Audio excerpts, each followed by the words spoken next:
The story began on a secluded island off the coast of southern Italy. A young man named Mario lived there, doing nothing all day. His father was a fisherman, but Mario never wanted to go out to sea. He dreamed of the life his friend described in postcards from America, buying a car, exploring the world, getting away from here. But in reality, he still had to find some way to make a living. A notice went up at the town post office. They were hiring a temporary mail carrier. Mario applied and Giorgio interviewed him. Giorgio ran the post office and was also an active member of the local left-wing group. He asked Mario if he could read, and Mario said he knew a little. Giorgio said the job was simple: deliver mail to only one person. That person was the Chilean poet Pablo Neruda, who had just arrived on the island as a political exile. Giorgio told Mario to be respectful, to take off his hat when handing over letters, and to say thank you when given a tip. The pay wasn't much, but Mario didn't care. As long as he didn't have to go fishing, he'd do anything. He put on the post office cap, climbed onto his beat-up bicycle, and set off. On his first delivery, he rode for nearly an hour. The mountain road was rough, loose stones and steep slopes, with the sea wind blowing sideways and knocking his cap askew several times. When he reached the house at the top, he rang his bicycle bell and waited.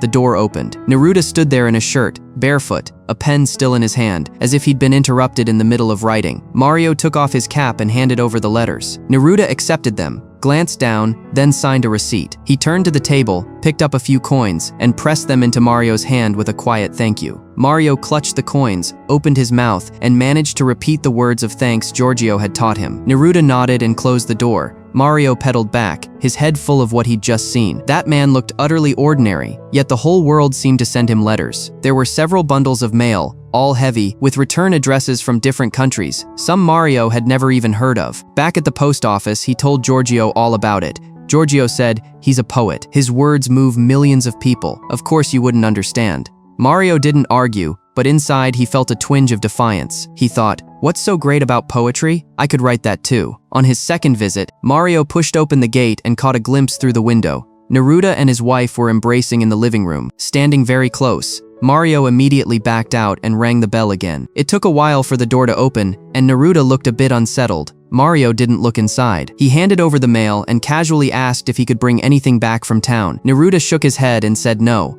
Mario took his tip and rode off. As he coasted downhill, gripping the brakes, he thought that the poet's life wasn't so different from anyone else's. Back at the post office, he chatted with Giorgio and casually mentioned that Neruda had been quite friendly, even inviting him in for tea. Giorgio seemed skeptical, but Mario went on embellishing the story. The gossip eventually reached the tavern. The tavern owner's wife wiped glasses behind the counter and said nothing. Her niece, Beatrice, had just arrived on the island and was helping out at the tavern. Later, the owner's wife remarked to her that the mailman was full of tall tales. To make his story seem more believable, Mario went to the bookstore and bought a copy of Neruda's poetry collection, then bicycled up the hill. Neruda was in the yard peeling onions. When he saw Mario, he put down the knife and asked what he wanted. Mario pulled out the book and said he'd like an autograph. Neruda wiped his hands, opened the front cover, and asked Mario for his name. Mario straightened up and said, "Mario." Neruda wrote a few lines, closed the book, and handed it back. Mario took it, eagerly flipped it open, and saw only Pablo Neruda written inside. "No to my dear friend, no extra words." He paused, said nothing else, thanked him, and left. Back at the post office, he slapped the book on the table and complained to Giorgio that Neruda hadn't treated him as a friend at all. Giorgio picked up the book, looked at it, and said, "You got a signature, that's more than enough. Don't be greedy." Mario put the book away, tucked it into his bag, and that night he read the entire collection from cover to cover. Many lines went over his head, but one stuck with him. "The smell of barbershops makes me howl." He didn't understand why it made him howl, but the phrase kept circling in his mind. Over the next few days after each delivery, he sat by the sea and watched the waves. Before he'd seen them as just waves, but now he noticed a certain rhythm in their rise and fall. He recalled what Neruda had said, though Neruda had never directly explained poetic meter to him, and Mario figured the sound of the surf breaking against the rocks was like sentences, one after another, with a beginning and an end. He stayed on the rocks until the tide came in and soaked his shoes, then finally got up and went home. On another trip up the mountain, Mario found Neruda bent over his desk, writing. He didn't speak, just stood in the doorway and waited. After a few minutes, Neruda looked up, spotted him, and waved him in. Mario accepted his tip, but didn't leave. He asked Neruda what a metaphor was. Neruda put down his pen, picked up a cup from the table, and said, "If I say the sky is crying, what do you think that means?" Mario thought for a moment and said, "It means it's raining." Neruda nodded. "That's right, that's a metaphor." Mario then asked. So is the smell of barbershops makes me howl also a metaphor? Neruda said no. That was just describing a feeling. Mario wanted to press further, but Neruda had already picked up his pen and turned his eyes back to the page. Mario had no choice but to leave. That day, he rowed to the shore and settled on a large rock. The sunset painted the sea orange, and as he watched the waves roll in, one after another, he suddenly understood what the sky is crying meant. He pulled out the notebook Neruda had given him, opened it to the first page, and tried to write something. He scribbled 2 words, waves and wind, and then stared at the page for a long time, unable to come up with anything more. A few days later, Mario delivered a letter to the tavern. Beatrice was there in a light-colored dress, playing billiards with someone. The owner's wife was wiping glasses behind the counter. Mario handed her the letter and turned to leave, but Beatrice spotted him and waved him over. He walked over and she handed him a cue stick, saying, "Let's play a game." Mario's grip was clumsy, and Beatrice laughed. On his break, the cue ball flew straight off the table. He didn't sink a single ball in several rounds. Beatrice picked up a red ball, put it in her mouth, and when Mario reached for it, she spat it out with a smile, clearly a mocking one. A few people nearby hooted and jeered, and Mario, red-faced, pushed open the tavern door and left. The next day, he went straight to Neruda's house. Neruda was having tea. Mario stood in the doorway and announced that he was in love. Neruda set down his cup and said, "What's so unusual about that?" Mario grew agitated, insisting this time it was real. He was desperately ill and didn't want to get better. Neruda asked who the woman was, and Mario said her name was Beatrice. Neruda raised an eyebrow and remarked that Dante's Guide in the Divine Comedy had that same name. Mario made a mental note of Dante.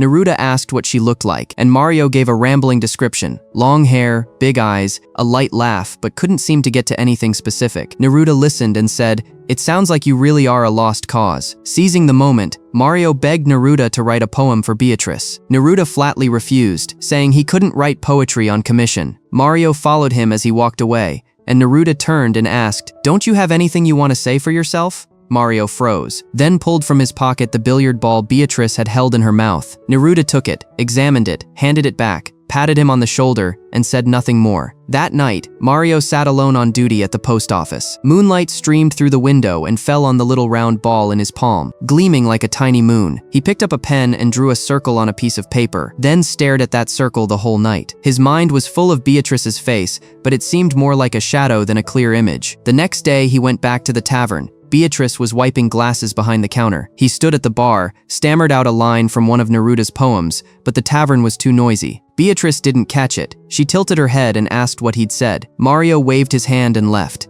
He went to Neruda a third time, this time carrying a bottle of wine. He said he was apologizing for his previous rudeness and asking for a poem. Neruda accepted the wine and gave him a notebook in return. He told Mario he could write down whatever he saw, anything at all. Mario opened it. The pages were blank, smelling faintly of pulp. He closed it and slipped it into his pocket. Neruda brought out a package, opened it, and revealed a reel-to-reel tape of his newly published poetry collection. He put it on the phonograph, and Mario listened as the verses flowed from the machine, sounding even more powerful than on the page. Neruda then invited Mario to speak into the microphone and describe the island. Mario leaned in, hesitated for a long moment, and finally managed, "The stars here are very bright," before running out of words. Neruda pressed stop and smiled. Mario scratched the back of his head and laughed at himself. Later, Neruda said he wanted to meet this Beatrice. The two of them went to the tavern together. Beatrice was busy behind the counter that day, and everyone turned to look as Neruda walked in. The owner's wife came up to greet him, and Neruda ordered 2 glasses of wine. When Beatrice brought them over, Neruda asked to borrow her pen,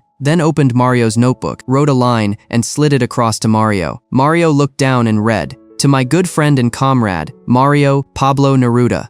He read it over and over, his hands trembling slightly. Beatrice, standing nearby, saw it too, and her gaze toward Mario was clearly different from before. From then on, whenever Mario went to the tavern, Beatrice would strike up a conversation with him. One evening, he took her down to the sea, sat on the rocks, and recited a poem by Neruda. Beatrice didn't leave when he finished. She sat down beside him and gazed out at the sea, the wind blowing through her hair, saying nothing. Mario didn't speak either. They just stayed there together until it was completely dark. They began seeing each other often, chatting in the tavern, walking along the shore. The owner's wife noticed and confronted Neruda, accusing the mailman of using his poems to seduce her niece. Neruda replied that it was Beatrice's own choice and had nothing to do with him. In her anger, the owner's wife threatened to shoot him. Neruda didn't respond. Mario heard about the threat and was scared for days, even avoiding the tavern. But Beatrice came to him at the post office, stayed late into the night, and left near dawn. Later, when Mario told Neruda about it, Neruda simply said, "If it's come to this, then make the best of it."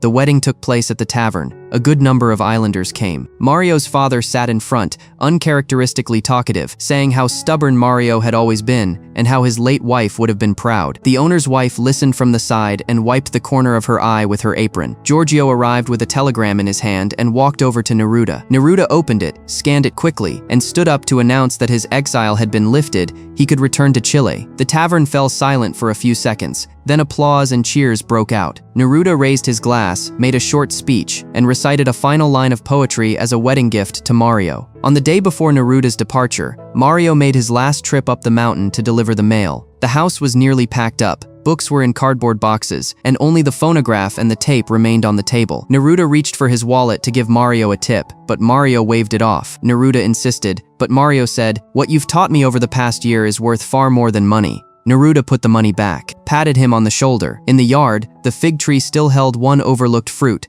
Mario reached up, picked it, and clasped it in his palm. Neruda said that if he ever needed anything sent from the island, he'd write to ask Mario to handle it. Mario said he'd do it, but added, "It would be better if you came back to pick it up yourself." Neruda smiled and said, "Maybe." The ship left. That morning, mist hung over the sea. Mario stood on the dock and watched the vessel shrink until even its funnel smoke disappeared. He returned to the post office and took his usual seat behind the desk. No more letters came for the house on the hill. Giorgio would occasionally pass along news of Neruda winning awards in Europe, his new books selling well. Mario stored those details in his memory and shared them with no one. Sometimes he rode alone up to the mountain, sat at the empty house's door, opened the notebook Neruda had given him, wrote a few words, crossed them out, then closed it and went home.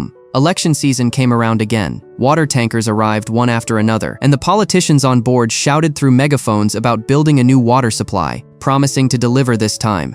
Mario stood on the shore and watched, but didn't step forward. Giorgio asked who he supported, and Mario said no one. Giorgio pressed him, saying he had to choose someone, and Mario replied, "Then I pick Neruda." Giorgio told him to be sensible. He wasn't even a candidate. Mario said, "He's still better than those people." Beatrice became pregnant. Mario told her he wanted to name the child Pablo. Beatrice looked at him and said nothing against it. Mario started going up the mountain more often, carrying an old tape recorder to capture all kinds of sounds: waves hitting the rocks, wind through olive groves, fishermen calling out as they hauled nets, church bells, children's footsteps on stone steps, his father's coughing in the yard. He recorded everything onto one tape, intending to send it to Neruda. But he wasn't sure if Neruda still remembered the island, so he held on to it. One day, Giorgio burst into the tavern with a letter from Chile. Mario opened it right there. It was from Neruda's secretary, saying that Neruda wanted Mario to ship the books and tapes he'd left at the mountain house back to Chile, with a return address attached. The letter was only 2 paragraphs long, with no greeting, no personal explanation. Mario folded it and put it in his pocket. Giorgio asked what it said, and Mario replied, "Nothing much, just asking me to send some things."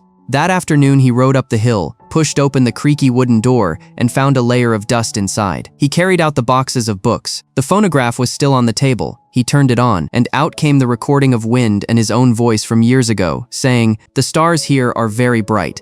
He sat in the chair and listened to it 3 times, then switched it off, removed the tape, and placed it in a box. He didn't mail the package right away. Instead, he went back to the shore, reorganized the sounds he'd gathered, and recorded a few new ones. He combined everything onto a fresh tape, packed it along with the books, and added a very short letter, just 2 lines, asking if Neruda would like to come back and pick them up in person. He rewrote the letter several times, but in the end, he never sent it. He only shipped the tape and the books. Later, a few outsiders came to the island and organized a rally in the town square. Mario went along carrying one of Neruda's poems to recite. The square was packed that day, and he stood in front of the crowd and began to read. Halfway through, some people at the back started heckling and shoving. Mario was knocked down, and his manuscript pages scattered everywhere. In the chaos, someone kicked him, and he lay there motionless. After the crowd dispersed, someone helped him up. His forehead was bleeding. He went home, and Beatrice, seeing his condition, said nothing, just wiped him clean with a wet cloth.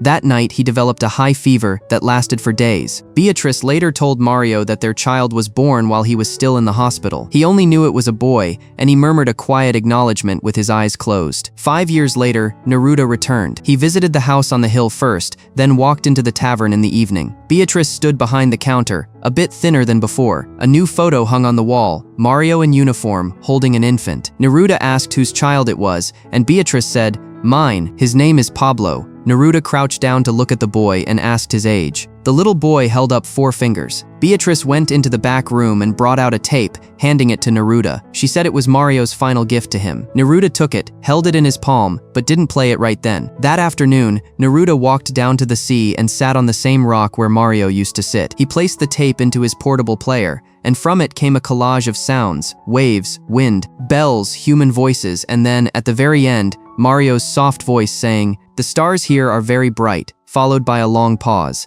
and finally, a very faint sigh. Neruda listened to it all, then switched off the machine, rested it on his knees, and gazed out at the water. The waves kept rolling in and retreating, like sentences with a steady rhythm. He sat there the whole afternoon. Many years later, people still mentioned Neruda at the tavern. The owner's wife would polish the old framed photograph on the wall, the one with Mario standing next to Neruda, smiling a little stiffly. Someone once asked what had become of the mailman, and she said he was no longer with them. Little Pablo, playing with marbles nearby, overheard and looked up at his mother, asking who that man was. Beatrice answered, "He was your father's friend," the boy asked. "So was my father a poet too?" Beatrice paused, then said, "Maybe. At least he was a postman." That's the end of the story. The film is called The Postman, released in 1994. The lead actor, Mario, was played by Massimo Troisi, who was also the film's originator, co-writer, and star. During production, his health was already failing, and he could only work about an hour a day. Most scenes were shot sitting down. Long shots and bicycle riding sequences were handled by a stand-in. 12 hours after the film wrapped, Massimo passed away from heart failure. The movie became his final work. His stand-in later had a child of his own. He didn't name the boy after the character in the film, but after Massimo himself.